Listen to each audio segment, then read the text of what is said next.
বিসমিল্লাহির রহমানির রহিম। প্রথমে আমার সকল শিক্ষার্থীদের প্রতি দোয়া রইল এবং তোমাদের সকলের সুস্থতা কামনা করছি।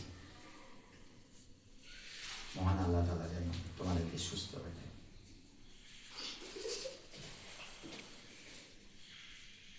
আমি 2027 সালে যে এসএসসি পরীক্ষা অনুষ্ঠিত হবে, সম্ভবত সেই পরীক্ষাটা 2026 সালের ডিসেম্বর মাসেই হয়ে যাবে।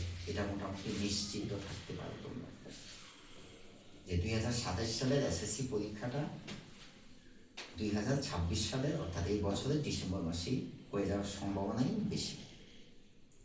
তো আমাদের এই যে মেসেজটা, এই মেসেজটাকে আমরা হতাশ হব না, হতাশ হওয়ার কোনো কারণ নেই।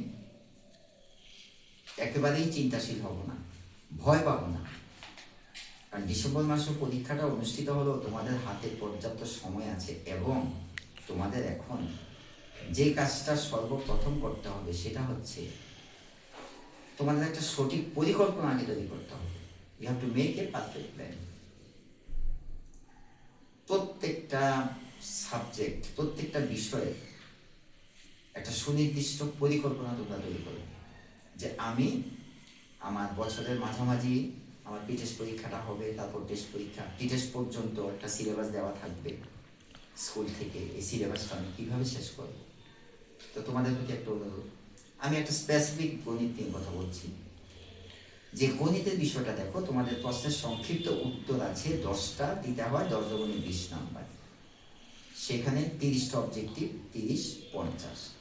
এখন তোমাদের যেই কাজটা করতে হবে, যেটার প্রতি বেশি গুরুত্ব দিতে হবে, তোমরা প্রত্যেকটা বিষয়ে অধ্যায় ভিত্তিক, যেমন ম্যাথমেটিক্স তুমি যে অধ্যায়টা শুরু করবে সবার আগে বেসিক কনসেপ্টটা ক্লিয়ার করবে। বেসিক কনসেপ্ট খুব ভালোভাবে ক্লিয়ার করবে, তারপর অধ্যায়ে যাবে। তাতে বেসিকটা যদি তোমার স্ট্রং থাকে তাহলে তোমার প্রশ্নের সংক্ষিপ্ত উত্তর এবং এমসিকিউতে তোমার আর কোনো ভয় থাকবে না। তোমার মধ্যে একটা সাহস চলে আসবে, একটা ইন্সপায়ারেশন চলে আসবে। এই অনুপ্রেরণা তোমাকে জাগিয়ে দিবে। এই অনুপ্রেরণা তোমাকে পড়ার টেবিলে বসিয়ে দিবে।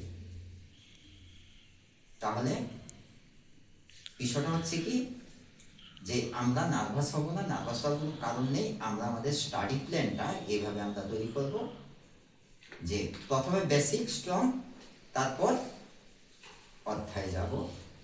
আর সবচেয়ে বড় কাজটা করতে হবে, স্কুলে নিয়মিত আসবে, টিচারদের সাথে যোগাযোগ রাখবে, আর বাড়িতে পড়ার টেবিলে একটু বেশি সময় দেবে। কারণ তোমার বাসায় যতক্ষণ পড়বে সেটার উপর নির্ভর করবে তোমার সফলতা এবং ব্যর্থতা। এর কোনো বিকল্প নেই। এটাই কাজ, বেসিক স্ট্রং, বাড়িতে পড়ার টেবিলে নিয়মিত সময় দেওয়া। সেটাই হবে তোমাদের এখন থেকে কাজ। তোমাদের প্রতি অনুরোধ, তোমরা এই বিষয়গুলি মেনে চলো। ইনশাল্লাহ সাফল্য তোমার দ্বার প্রান্তে চলে আসবে। আবারও তোমাদের সুস্থতা কামনা। আল্লাহ হাফিজ।